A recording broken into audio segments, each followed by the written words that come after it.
Hello and welcome back to another episode of NRL Unpopular Opinions. I am Ryan Cook. We're a man down this week because Fogs is back on another RDO. But fortunately, I've got two blokes that know a thing or two about rugby league. We've got Asker FX and Jharal. I wouldn't say we're a man down, so we're a little boy down. Oh, fair drive-by. One little boy down. One little boy. I'm a real boy. I'm a real boy. Anyway, he's not here to defend himself like always. At a Fogarty family gathering, I believe. Oh, really? Is that what it is? I think so. He's got a family? Yeah. It's crazy. Yeah. Good on him. Good on him. It's good to have you back in the studio too, Jharal. It's good to be back, We missed you honestly. last week. Really weird being Toowoomba. That, the altitude up there was making me go crazy. I don't know. If you've ever smelt that air up there, Don't. it's good to be back. Hold your breath. And most importantly, Oscar's donning the Angry Ernie shirt. And you know what that means. Someone's going to cop a spray when he wears this. Big Spenny was in the firing line during Origin period. Yeah, but What we a can't timely go- return. Yeah, we can't go back there. Let's can not we? talk about Spencer this week. Jeez, enough people have done it. Yeah. Oh my gosh, that's the first time I've ever seen really like a shape up before Mate. like that. Anyway, we won't give him any more. Shadowboxing, wasn't he? Reminded me of that Dylan Napa It's so video from a funny. few years ago. He's He was a bubbing and a weaving. There was something swinging out there. Bring back that video. Actually, it's a good video. That one. We'll get into all of that shortly, boys. Let's take a step back, though, because we've got 4 weeks of footy to play out.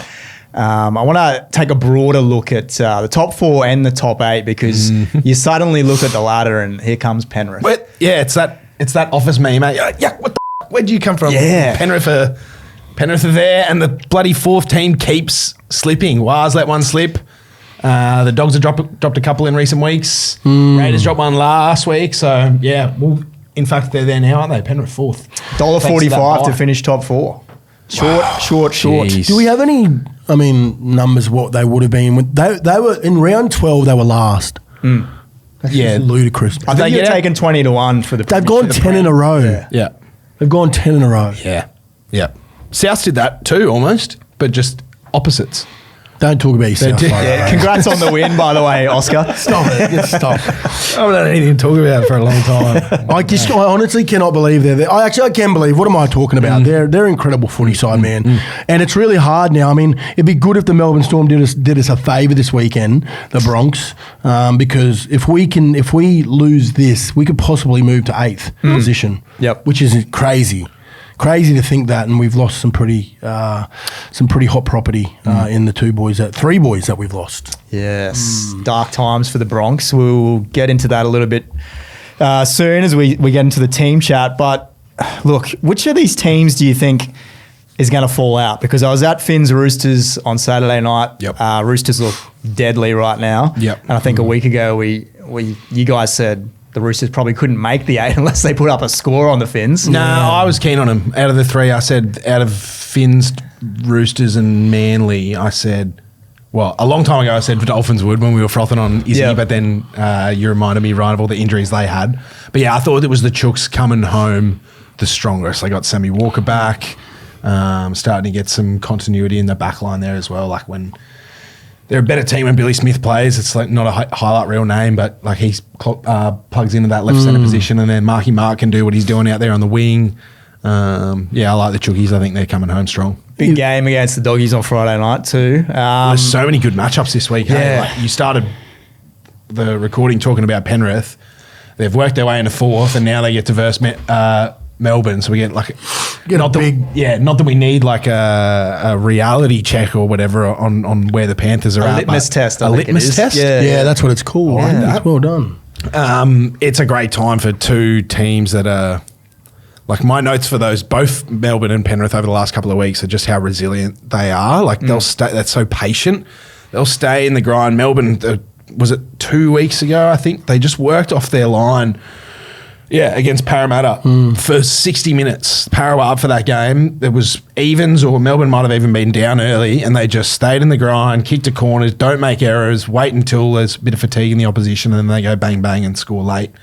That's exactly what Penrith did to the Gold Coast the other day. Admittedly, they let him back into the game, but then we talked about how Cleary was able to get it. Alec Wenke defending out in the centres for 3 tackles it took for them to punish him. Like there isn't a team better than Penrith at at spotting a weakness in the line and then hitting you Yep. there. Yeah, And if correct. there is a team who's, can match them in that regard, it is Melbourne when their spines are full strength. Yep. So it's a shame we don't have Hughes in this one, but that's going to be a cracking game. So have you sort of changed the way you look at Penrith? Because a week ago, they only just beat the Titans, and it's kind of like, is this still a team that can win the premiership? But now, a week's a long time in footy. Do you feel differently about them? This is where they need to be. Like, honestly, they'll just fall straight back into the way that they've played for the last 6 years. Like, that's honestly the truth.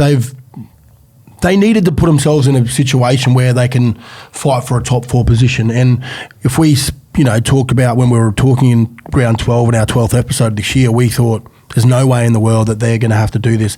I think we said they're going to have to go 8 in a row to make the top 8. Yeah. They've gone 10, Yep. currently going on, could go 11. Yep. Which is absolutely unheard of. We, from a team that was last, we talk about those Newcastle Knights side that was 2 years ago. They went 7 in a row to sneak into the top 8. This is completely different. I think they're in their best form, Little sweet spot, and their best form they've been in for the last 3 years. Because we talk about them playing in that top 4 and staying in that top 4, probably going from first, second, third to fourth.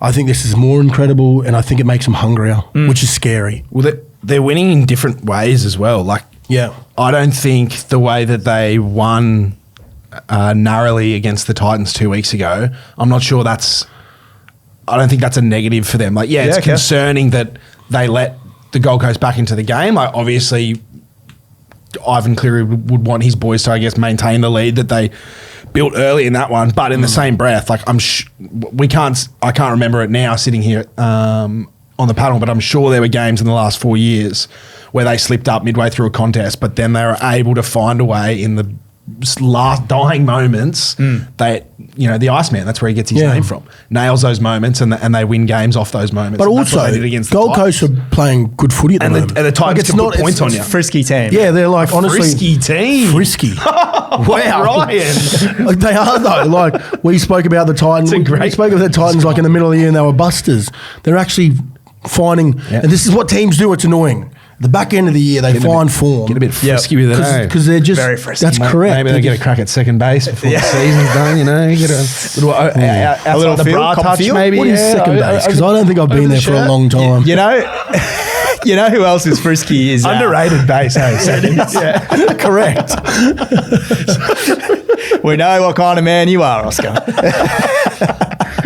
Your Dragons, Jharal, they're frisky. Oh, the Dragon. Back-to-back weeks.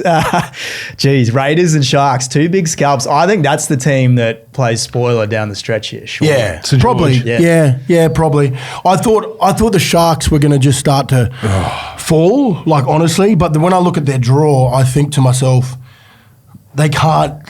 surely they can't fall out from here. Like, Yeah. But in saying that, they have a tendency to play good against good teams and play bad against bad teams. And if you're a Sharks fan, that's what makes me worried when your side is doing that year after year after year. It's so hard to go, we're gonna scrape in here in the top 8, because there is no certainties in that from that 8th to even 4th position right now. There's no certainties that you could stay in there. You could still fall out if teams are, because Penrith would have to win this week to really cement their position in 4th. At 4th, and then you've got the Sharks who are with the Broncos. If they fall out, people can jump them. It's a tight. It's a lot tighter in that area than it has been from like 8th to 12th, for instance. The logjam was further right on the outside. Correct. Previously. It's getting to the business end, and you can clip this, but I just don't like Cronulla. No. I just don't think they're convincing. I just don't think they're convincing enough to go deep into the finals, let alone scrape in. Yeah, Man, I've been keen on them all year, but I have to agree with you. They continue to disappoint in those little moments. Yeah. Like, there was one thing in that game on the weekend. I can't remember who it was, but a Dragons player got injured, a player got injured on 4th tackle as Cronulla were attacking St. George's line. There was a massive break in play, like minutes. more than enough time for Cronulla's brains trust to get together and come up with a plan on what to do with one tackle remaining in front of a set defensive line who's 6 metres away. Like, it's not a great place to finish, like, for a stoppage in play to happen for an attacking team because they've lost all the momentum in that good ball set. The smart option to do there would be to roll it into the in goal and force a repeat set. Yeah.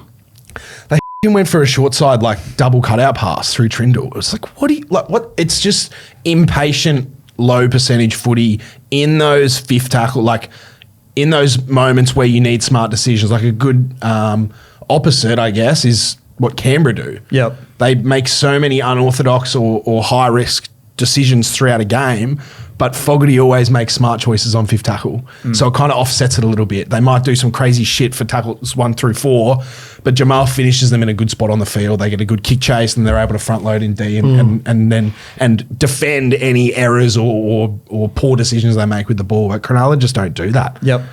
And yeah, when they're not rolling straight through the middle of the ruck with Fanua Blake, Kaufusi. I reckon Kaufusi was a big out in this one, but yeah, when they're not just rolling through the middle and Brayley's getting out, there's not much else happening, eh? It's just such a mental head watching that team week to week. It is. And I think we're not in the four walls, but I think it's like that there too at the club. Like it's just like especially you spoke about the errors they make. Yeah, and when you can't score points in those situations, it's frustrating. Man, you just go back like as a team, you go, all right, we just need to fall back into what we know. But for them, it's actually boring what they know when they get closer to the line. I just don't think it's exciting enough. Yep. They need to. There's got to be something.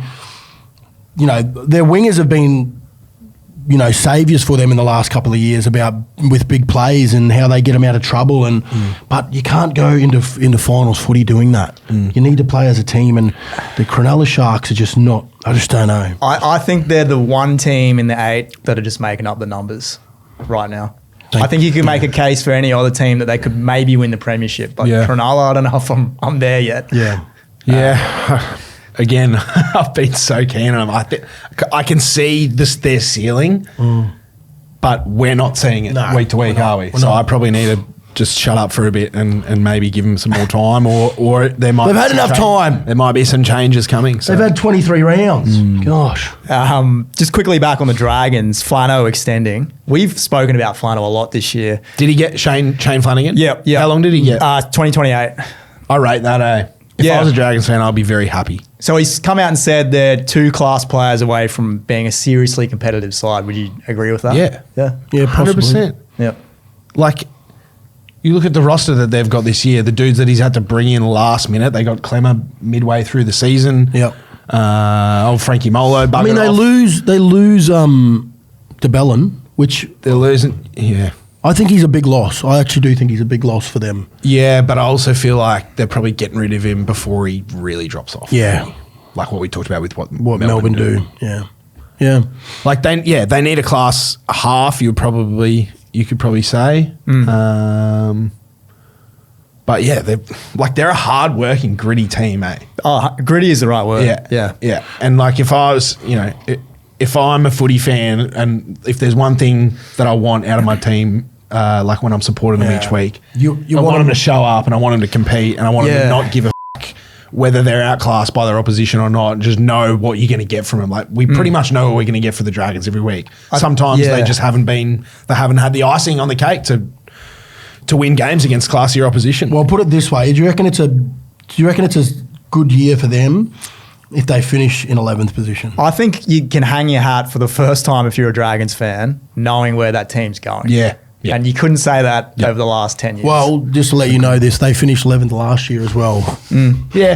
Do you know what I mean? Like, but they had Zach Lomax and Ben Hunt. Yeah, true. That would be the counter argument there.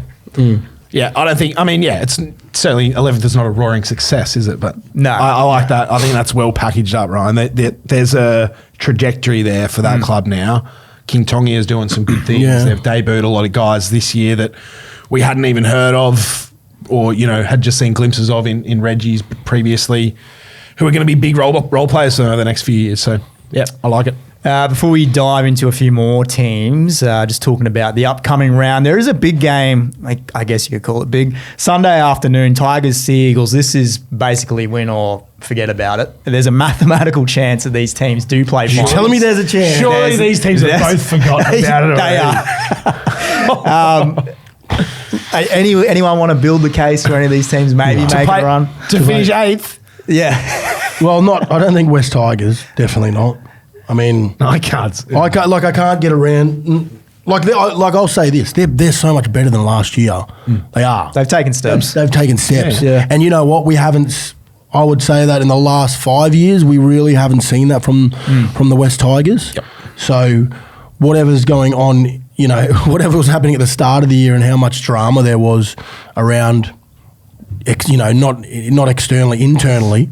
It looks like they've taken a step forward. So, mate, if they win in the next couple of weeks and finish 10th or 11th, I think that's a huge year for them. But don't finish 9th because we know the rhetoric around. Yeah. The West Tigers finishing 9th. No one likes it, and it is funny. And closer, yeah, they are, aren't though. They are. 2 wins away. What about your long-necked friend at Manly? Yeah, I love him. I just don't know about Manly as well. I don't think I've ever gone and really said a bad word about it because of him. But I just feel like I'm not excited about them either right now. They don't actually excite me to go, yeah, if they make the top 8, they're It's pretty exciting to see Michael Cheekham back out on an NRL But field. you know what? At the start of the year, I'll say this: they were actually a threat. Remember, they came out round 1 and just they bathed. Top 4 side. They were bathing people. Yep. They were playing such expansive footy, and then it just went all to shit. At their best. I think they had a skinny roster, hey? Their best 17 was pretty nice. Yep. But then you lose. And then you take out Hamole Olakawatu and Ben Trbojevic. You got Cheeks and Corey Waddell. Gerbo as well. He's having many injuries he's had, head knocks he's had this year. Okay, Gerbo. Yeah, it's not a good. You never want to see any player get injured, but the head knocks and concussion stuff is. It's damaging for players because it's long-term stuff for that, and that makes it scary for people like him because he's such a genuine, nice person that it's such a tough position to be in because you've got to put your head in the wrong places at times playing in the middle. But yeah, Manly are just not. I just don't see them. If they slip into the 8, I don't think they'd be a threat. Yeah, so that's what I'm saying. It's a nice little segue because I want to ask you guys, if you could take one team out of the 8 currently and put a team that isn't in the 8 in their place, who would you pick? For me, I think I'd take the Wahs out just because of their injuries and maybe throw the Roosters in there. But I'm keen to see what you guys think. Right now, well, I mean, technically the Roosters are 9th. Why do you hate the Warriors, Ryan? I'm just talking purely on finals excitement. Who's going to be exciting? All right, right now. Right now. Okay. What about Sharks? I thought you said the Sharks would poo. Yeah, I would take the Sharks. Right now, I would take the Sharks out and put the Titans in because of the way they're playing footy. Wow. That is massive. Yeah, but it's just the way they're playing footy. They're playing expansive. They're throwing that's the only reason I would put them in there because it'd be exciting to go. All right, they're not gonna win the comp, but they could knock a genuine threat out here. You think they could upset one of the top 8 teams if they were? I actually think I reckon if you put on, I think they could. Okay. Yep, I think they could. One of the teams, probably 2. I won't say. But it's unpopular opinions for a reason. Yeah. I just think they're just the last 2-3 weeks. They've actually just played I've actually enjoyed watching the Titans play, which I never would say that. Is it the first time all year they've played with the same spine for? Yeah, I don't think that's the other thing. It's not a coincidence, it helps, doesn't it? Jeez. JC's looking like he's got spiders on him. If he could just put a ball down, it'd be good. Latrell got the better of him, didn't he? That's my fault because I tipped him on the offload. Of course it is. I'd put Parramatta into the 8. Mitchell. That's an unpopular opinion as well. Mitchell, and you know what? We hate Parramatta on this podcast. Well, you do. That's what I do. I've got this real deep, dark feeling about them. I don't like them. But Mitchell Moses, geez. Hasn't he made a difference? Well, he's made a difference in the sense that now they're winning games when he's there, but they're doing all the stuff that they're doing now. They've done for the second half of the season. They just haven't had Mitch there to win those little moments. We're talking about Dragons fans being happy about Flano, which I stand by that. But if you're a Parramatta fan, you'll be seeing what Riles has done with that roster inside 25 weeks without Mitch Moses for most of it, without Zach Lomax for half of it, with Dylan Brown sitting in Reggie's for half of it. Yep. Credit to him. So I'd put Parramatta in for Sharks. Yeah, probably. Don't go the Wahs. No way. I love the Wahs. No, yeah. You say the Broncos. Probably. Don't you dare. Probably the Sharks. Yep. Well, I know what I'm clipping up this week because that's some hot takes. Oscar, I'm going to give you the floor here because, we got to talk about the bunker again. As I said, the 4 sin binnings in Roosters Dolphins was, just the start of things. Tyrell Sloan penalty. Yep. Xavier Coates penalty. Yep. The list goes on. Give me a good rant. Come on. Yeah, well, we could sit here and just run off the list of moments that we all texted our friends in the group chats about over the weekend. So couldn't we? what the F? So let's fucking do that right now. All right. No. I think as someone who watches 8 games of NRL and then now 6 games of NRLW each week as well, obviously we talked about the lack of quality referees like all year. Yep. We have every single content creator has. In rugby league, it's an issue right now, and inevitably, when you reach deeper into that pool of talent, the quality is going to lessen as well. And like some of the shit that happens in the NRLW, like players dropping the ball, clear knock on, and then kicking it out of frustration, it goes to the fullback, and the ref just says play on. Like the team's just lost 30 meters on the just kick. gone. Anyway, just like weird shit like that. Like I was thinking about this over the weekend. I think we're always going to get those howlers. Like incompetency it's a part of human nature. We're going to have refs make shit calls on the run every now and then. And like we just need to learn to laugh at it and just cop it on the chin. But I think the thing that fans are most frustrated about now, and particularly with finals approaching, is not that incompetency of just these howlers, but of like inconsistent interpretations on specific actions. And I think this year there's 3 at the moment, and people listening will probably be thinking the same 3 things: the mid-air tackles and collisions, the players lying in the ruck and in the passing lane, and then obstruction interpretations. Please jump in, boys, when you think. But let's start with the mid-air tackles. Like that rule was introduced to avoid injury, right? Yeah. I'm sitting next to a guy who injured himself in a mid-air tackle. I mean, can we sit here and say that rule is preventing players from tackling the other guy in the air? Definitely not. That's the reason the rule was introduced. Yes. It's not working like that because it doesn't work like that. No. Like 2 bodies going into the same space to catch the same ball, there's going to be collisions. And at the point of collision, the player's eyes are closed. Like it's all reflexes at that point. Yeah. They're putting their hands up and then they're reflexively clinching on whatever comes into their space. And it just so happens that if it's not the ball, it's going to be the dude who's caught the ball. And I think with that's one of those ones where you slow it down, it always looks much worse. It looks terrible. Correct. Yeah. That with if you're the defender, right, and the attacker has caught it and you're trying to, immediately if it's over near the line as well, what are you going to do? Well, instinctively, you're grabbing. Yeah, you grab them because you're not going to let them come down with the ball and try and score also. But are you even, like, you don't even have time to think about that. You're not. You've just gone up to catch something. Correct. Something's gone into your arms and you've grabbed it. Yeah, correct. And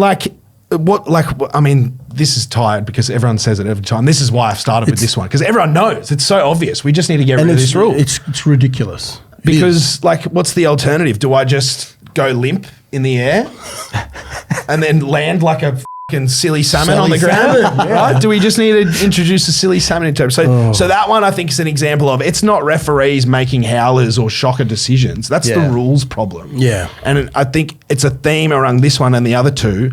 We've introduced this idea of referees trying to determine the intent of the player instead of just adjudicating on the action. On the action. So instead of just going, what's happened in this incident? And this hasn't been a problem for 100 years apart from isolated incidences like yourselves. But if old mate had tackled you in the air, I'm not sure that instance is any different. No, anyway. no, it's not. So, yeah, we're trying to determine the intent of a player. I think we can all agree Sloan did not intend to tackle T. Wilton. No. And then the passing on the lane one, that was the one. That's my biggest bugbear at the moment. Defenders lying in the ruck. I mentioned it 10 weeks ago. Yeah, you've been on this for a while. Because I noticed it. Players are lying there. And like the rule was introduced a couple of years ago, I think, where again we've now given the referees an opportunity to figure out the intent of the dummy half. Yeah, correct. Did they mean to throw it into the player, or was the player in the way? Yep. That doesn't matter. The player is in the way. Like it's a disadvantage to the attacking team. Because you've got to, if you're a hooker, right, you got to pick the ball up, go over the top, and it's so much harder to pass it out of there. Or you lose passing, half a second. Well, that's what I mean. Yeah. As soon as you touch the ball, they can go. Yep. So you're now. What you're being taught your whole entire life as a hooker is to pass off the ground to get that extra half a second. Yep. Having to pick it up over someone and throw it. And get over it. It's not an advantage. So you lose that time. Yeah, correct. Or you throw the pass into the defender and then you're risking putting the decision into the ref's hand. Yeah. And I mean, Brandon Smith did it for South. We were defending the lead and I watched it closely because it's my team and every listener will have their own example. But thankfully, Smith was experienced enough to not throw that pass. He went to throw it and he balked because there was a bloke there, stopped, then threw it again. Our kick was shit because the kick pressure was really strong. But if he'd thrown it, we risk a turnover on the 40 and then we're defending a 2-point lead with a few minutes to go. So that one again, instead of worrying about what's the passer trying to do or not trying to do. Yeah. At the end of the day, a defender is in the ruck. Yep. It's a penalty. Oh, you know what? I'm actually thinking about some of the other stuff that's the interpretation of stripping as well. Yeah. Is, when you have someone's arm in there, right? Yeah. Is there an intent to strip? If it's not curved, if someone's not going like this and they pull out, they go, that's a strip. If they've gone limp and then pulled their arm out. It's not a strip? It's not a strip. But I can still bump it out with the back of my hand. Correct. Which I think is bull. And you can be any team. I don't care who you are. But I've seen it so many times where they've gone, there's been no intent. But you know what? Every player knows exactly what they're doing. They do. The rules are you can't have your hand on the ball. On the ball in around the the ball. And they've got it in there and they're just pulling it out and going, well, so I didn't have... So that's another really good example. Yeah, correct. Yeah. It's another example of... they're saying it's not in... They're making the decision on, all right, we don't think he's trying to, when it shouldn't be like that. If you got your hand on around the ball... It's there. It's a penalty. Yeah. And then that's the same with the obstructions, and this one fucking blew my mind on the weekend. The Warriors one, I think I messaged in your chat. In our chat, sorry. Our chat. Lockie Galvin's running across field. Kurt Mann runs a lead decoy. Galvin fluffs his line or Kurt fluffs his line. Whatever happens, Galvin runs behind the lead runner. Jackson fucking hammers Kurt Mann. And the ref goes, hang on, that's a penalty. The bunker goes, it's a defensive decision to tackle Kurt Mann. No. The only reason he's hitting Kurt Mann is because Kurt Mann is obstructing the guy with the ball. Yeah, like absolutely. Again, we've introduced an opportunity for the refs to interpret the intention of the players instead of just looking at the issue, which very is interesting, there is obstruction here. So yeah, that's for me. It's like those. How have we got to here? Well, and that's the thing. Like we've started to introduce, interpretations and common sense in the bunker where they're like the Jeremiah Nanai one on the weekend. What do you guys think? There's a minute to go. Nanai runs what do the I lead think? line. Well, Moses gets I think it's right for Parramatta. Shocker. What do you reckon? I think it's in the same category as everything you've just said. It's like Cowboys get a quick ruck. Reece Robson, beautiful service from dummy half. Tom Dearden straightens at the line at the 5-man to get the. Well, it's probably the interpretation of what the rule is. But they do everything right. The only person in that instance who fucked up was Nanai ran on the outside instead of a gap that I can drive my car through on Moses' inside. Yeah, correct. Robson, Dearden, Clifford, everyone did everything right. Nanai runs the wrong line because we've seen recent bunker interpretations where they've gone, oh, he's milking it or he isn't milking it. Suddenly people are going, oh, well, hang on, let's talk about that. But we don't need to talk about it. It was an obstruction. He ran the outside shoulder. End of story, no try. Yep. What would you like, because we speak about this a lot on our AFL show because there's similar umpiring issues there. Yeah, okay. Would you like the league to come out and say, this is what we're focusing on this week? And then we all know. Well, I think that 100%. I think before, I mean, God forbid it happens in finals because it's 100% going to. Yeah. But every week, every podcaster and every footy fan at every pub is talking about the mid-air contest. Like they just need to clarify that one. It was a new But rule it's for never this been. year. It's also was it this year the rule Yeah, no, but it's never been an issue. I just don't understand until it came in. Yeah, right? correct. And that's you why create rules, which creates problems. Like, and I just don't. I'm scratching my head because you just go, well, it's never been an issue, and we've never had to worry about it in the past because it's not been spotlighted. So I don't know why now we've just. I hate to be the person. We are making too many rules. We're creating these rules out of nowhere. That just why? And they're so inconsistent. They're so inconsistent. Kevy Walters in the commentary is going, Tyrell Sloan, he had no intention to tackle Teague Wilton in the air, but you can also guarantee during Origin he was going, Brian Torres tackled Xavier in the air. That's a penalty try. Like, I'm glad you mentioned that. Yeah. It's so easy. I'm not having a crack at Kevy. I'd be doing the same shit. Like every footy fan does. But that's such a obvious example of where the NRL just needs to clarify this is how this rule is interpreted, because otherwise we're just sitting here bashing Adam G or Casey Badger every week. Well, but that's it's not necessarily their fault. That's a great point because I think the NRL's done itself a disservice by having the same group of officials for these games, because I read so many articles week after week. Casey Badger, the bunker, Sutton. I don't know if naming these officials sometimes is a good thing. Is helping. Yeah. I mean, it's all out. The vision's there. It doesn't matter anyway. Probably not, but you can just say you can call them. You can call them anyone you want. Yeah. They're there. Yeah. So it's just. It's just so we get some clarity before finals, so we know if someone tackles a player. No, but when why they're would we trying to do capture that? Why would we? Why would we do that? We shouldn't. We wouldn't do that. That'd just make the game awesome. Sounds shit. Before we take a quick break, the Mitch Moses spray. One of the How good! Did you? That's awesome. Did you ever cop one on the field from a teammate? Yeah, well, my centre was Hodge. I mean, the worst sprays from my own teammate. I've never been really sprayed by someone like Lockie because why would he yell at a winger? Yeah, I was going to say, what's he got to say to you? Nah, man, I think it was great. Like, look, I think it is. This happens so much in like soccer, like this in EPL, and Fogg said and it just happens because they're trying to get they want the best of the best. You know what I mean? Like that's it. And like these guys are like if you go to a rugby league club and people are not doing it. Like people are wrestling when they're on the piss on the weekends, like, and then they're fine up. It's just boys being boys, man. It's men being men. And if Mitchell Moses is probably the perfect candidate to do it because he wants everything his way too. Like we can see that when he plays footy, right? If he doesn't have the ball in his hand, he's angry. If he's not getting where he wants to get on the field, he's angry. He's always been an animated character. Yeah, correct. And I think this has just pushed him that little bit too far. Yep. And what's his name? Talon. Talon has just copped an absolute serve. And I think they've come out on little social media and they've written in the comments, "Love me, mate. We're all good." Did they, the two of them? Yeah, that's cute. I mean, which is a big non-story. Yeah.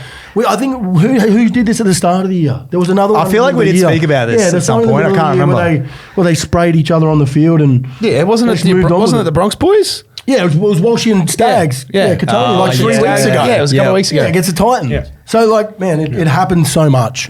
Yeah. It's not even it's just they're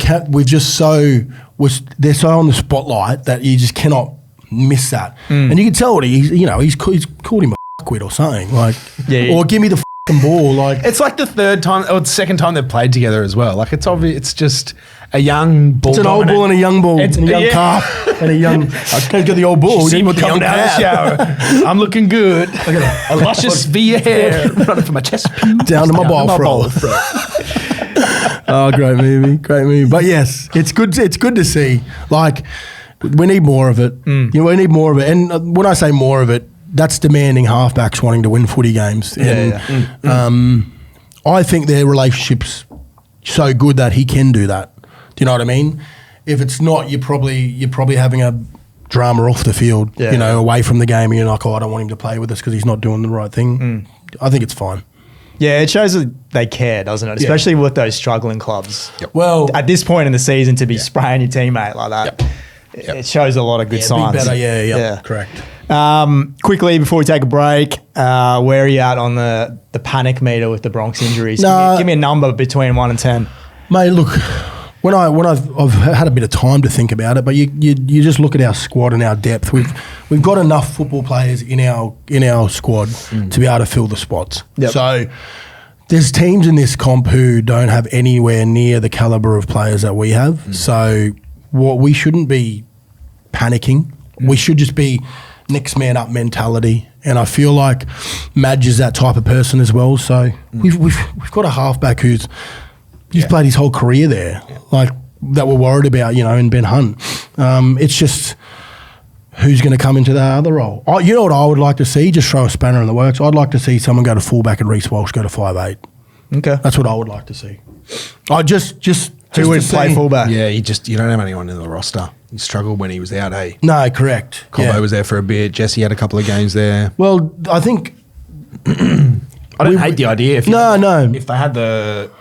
Personnel, the personnel. Yeah, correct. But, I mean, it's going to be interesting to see. It is Teamless Tuesday today, a little bit early, but we'll see what they have up their sleeves. But like I said, we've got a great forward pack.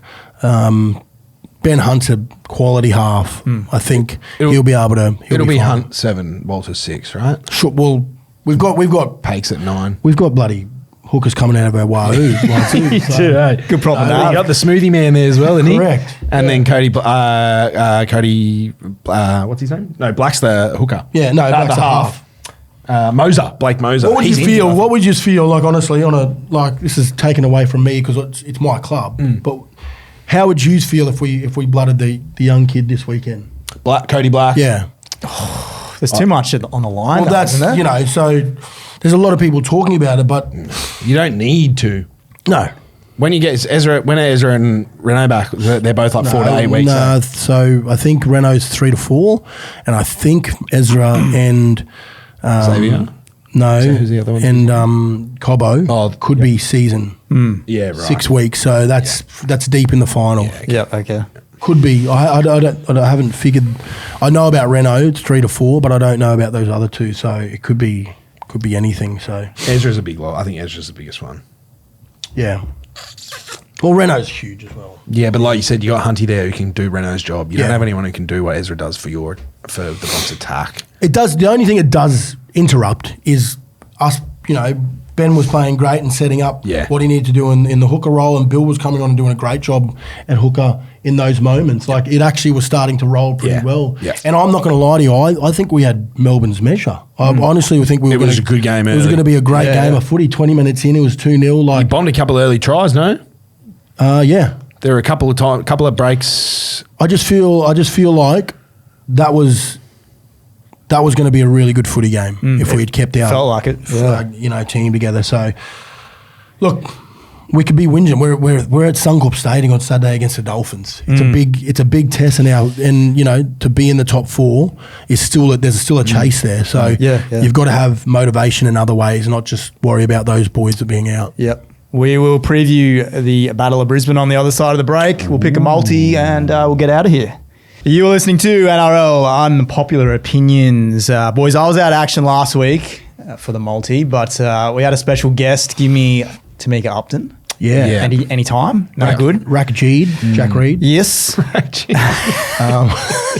And she didn't get over, unfortunately, which Mate, she dished him out for fun. she did. She had about 4 or 5 try involvements, including Romy Titesville, who I tipped Romy! for NEDS in my NRL Oh, did you? preview video. Clap me up.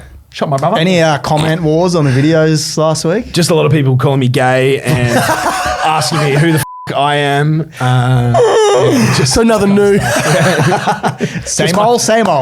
Just my usual fans. Yeah. Oh, that's funny. Fogs also had the Titans to win. Was it to win? I'm not sure. He did. Yeah, he did. Yeah, he did have to win. Yeah. Idiot. What a loser. As if that was ever going to happen. Yeah. But alas, we have the Titans back in this multi. Oh, yeah. Why do we? Why have I gone there? I don't know. But I won mine too, also. Parramatta. Well seen. Yeah, by 1. You know what I was going to We do? liked that, eh? We Yeah, we liked it a lot. because the cows are just getting closer and closer. That wooden spoon, baby. I know. No, the Knights. Yeah, look, that'd be good too. Yeah. If I get that right, surely I don't know. But I put money on the cows at like $17. So Did you really? Oh, okay. We've got that clipped up. We're ready to go. Yeah. So Titans plus 11.5 against the Sharks. Yes, sir. Yep. Tell me why. I mean, I just like the way the Titans playing. I don't like the way Cronulla's playing. So There it is. I don't know what else to say. more. I mean, I know it's down there. It's a 3:00 game. It's a perfect game for the Titans. They play Sunday 3:00 games all the time. So that'll They feel do, good. eh? It'll feel similar to being down there Saturday, and they get to go to Northies when they win afterwards. So whatever. Win-win. Moscow, what do you Got to got? put a pub in there, don't I? Yeah, you. They got the boys get on the PS5. Yeah, let's go. We need to bring back the pub test. Pub Do that again soon. Against my better judgment, I've gone the New Zealand Warriors up against Flano's Dragons. It's Tuesday morning, so we don't know if Wade Egan's back, but I'm really hoping he is. He'll be right. But yeah, up the Wahs. Choo! And we done a bit of math, and we think he might be 1 or 2 behind. Yeah, well, actually, Fogarty. Rich, of his own volition, went back and recounted all the votes, and he found an anomaly in the Did he? record. Yeah. Good on you, Rich. Which he brought to my attention this morning. Thanks, Rich. As I walked in here, he stopped me in my tracks. I backed Pappy midway through the year to score, and then he dropped out before the game with injury, and then Meany played fullback. But I don't think you should get it or not Bagged get a it. double. So what happens if you just don't get it? So we gave me an L because at that point I was so far behind that it didn't even matter. But You now- didn't say anything though, so I don't know how to feel about it. I did. It's like, I'm sure I would have. I said, I'm sure I would have protested. Rich. check the tape. Because I don't know. So anyway, I don't know what you guys want to do with that. It was I think Rich's we're gonna have choice. to It was have a- Rich's choice to raise it with the group. So Yeah. now we got to do something. We're with gonna it. have to- Jeez, Rich, you've thrown a spanner in the works here. We're going to have a straight angle table talk about that. Yeah, take it to the board. Yeah, we'll take it to the Fair board. enough. All right. Fair enough. Back to the multi. I'm taking the Finns plus 3.5. Battle of Brisbane. Finns didn't really get off the plane from New Zealand last week, did they? But I think they're more interested in throwing punches as well against the Roosters. So Be good if they didn't get off the bus either. Yeah. on Saturday. Please. so I'm going plus 3.5 the Finns, and then we brought in Rich to pick for our man. Jeez, he's had a lot of airtime today. I know. He's had a lot. So what has he gone? He has gone Anytime try scorer.